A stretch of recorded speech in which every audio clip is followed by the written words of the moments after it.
Trump is a narcissist, a convicted felon, incited the Capitol riot, linked to Project 2025, and a bit unhinged. They're eating the dogs, the people that came in. They're eating the cats.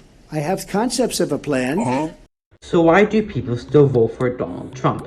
Well, according to The Conversation, one of the reasons is that people believe that Trump and Republicans in general handle the economy better than the Democrats. But how true is this? Well, under Democratic presidents, GDP growth averages 3.79% compared to 2.60% under Republican presidents, with job growth, business investment, and even inflation better under Democrats. Fine, the Democrats are better at the economy than the Republicans, but what about Biden's record versus Trump's record?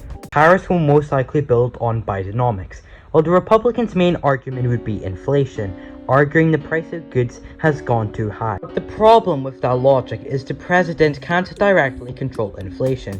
Joe Biden doesn't have a magic red button he presses to lower or increase inflation at will. However, if the Republicans care so much about inflation, then why did they vote against a price gouging bill against big oil and gas companies while gas prices were at a 14-year high? I'm guessing the £47 million big oil donated to the Republicans didn't have anything to do with that. Probably just a coincidence. Anyway, there's more manufacturing jobs under the Biden administration than Trump, and more jobs created in general under Biden, even excluding COVID and the bounce back from it.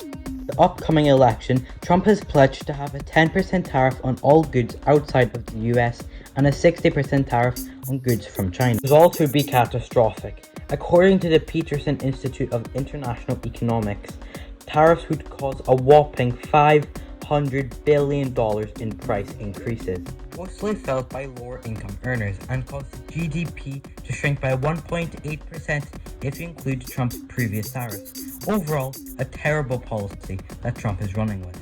Another reason people vote for Trump is the border, arguing migrants, especially illegals, are the main cause of crime. This is false.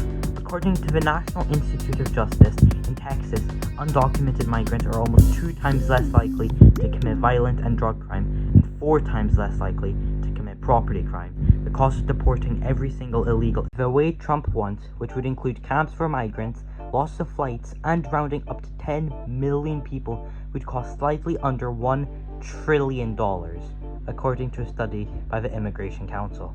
That same amount of money could build 2.9 million homes or buy 1.2 billion iPhone 16s. This is not even mentioning that most illegal immigrants do jobs that natives don't do, such as agriculture, where roughly 1.6 million undocumented immigrants work, keeping food prices relatively low. Overall, the border is not that big of an issue. Democracy, however, is.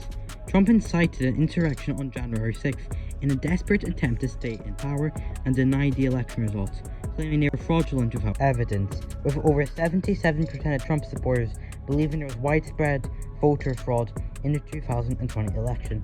And this time, Trump has Project 2025, a plan from the Heritage Foundation, which Trump is heavily linked to, as in the last Heritage Foundation policy book, he acted on 64% of their policy recommendations. Project 2025 wants to fire civil servants and replace them with MAGA loyalists, and also wants to centralize power to the president, giving Trump unprecedented power. Project 2025 also wants to scrap all green regulations and denies man-made climate change, the biggest threat facing our species. Trump is bad. Why should you vote for Kamala Harris? Here's 3 quick reasons why. 1. Building more homes to help with the housing crisis. 2. Investing in childcare. And 3. She's not Donald Trump. Sources are in the description.